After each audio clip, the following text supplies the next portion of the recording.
Hi there. Welcome to the Daily Devo of I Heart My Community series with First Christian Church.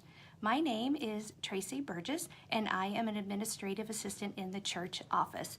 If you are following along with your bookmark and have it with you, we are on week 3, day 4, and I've been asked to just share a little bit about Nehemiah 4:21 through 23. What does it say? What does it mean? And how can I respond? So let's just start with a little snippet of what it says. So we continued the work with half the men holding spears. From the first light of dawn till the stars came out, at that time I also said to the people, have every man and his helper stay inside Jerusalem at night so they can serve us as guards by night and as workers by day. So just so to help you understand what is happening here, we are in the Old Testament and the city of Jerusalem has been destroyed. Nehemiah is the cupbearer to the king and he is heartbroken about what has happened to his city. So he prays and then he approaches the king and asks if he can go back to the city and rebuild. By the pure grace of God, the king says yes. So we pick up in the story where they are in the process of rebuilding the city and now they are under angry opposition.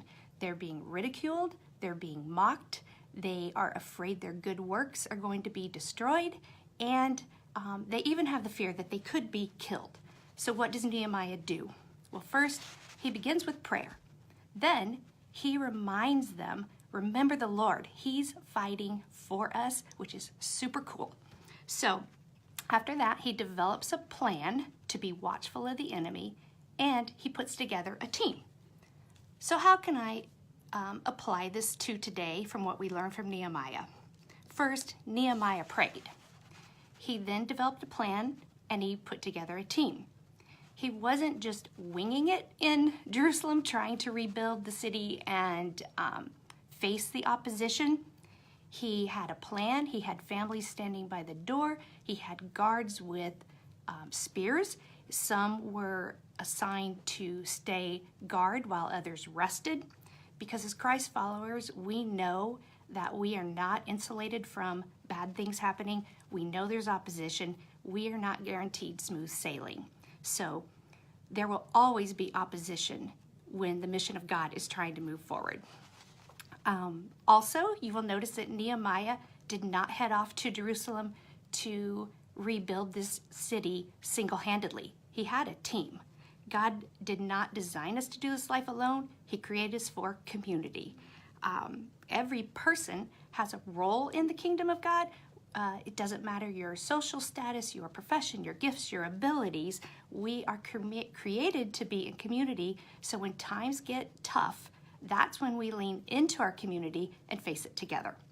So for me, the takeaway at the end is when we start with prayer, develop a plan, work together as a team, that's how the mission of God moves forward best, and He will be glorified. Okay, so that's all I got for today. Just a reminder that the Daily Devo will be picking back up on Monday around noon on Facebook. And don't forget, we have church services here in Champaign on our South Staley location and our Urbana location located inside Lincoln Square Mall. Both locations have a 9:15 and a 10:45 a.m. service, and we would love to see you there. Thanks, and have a great day.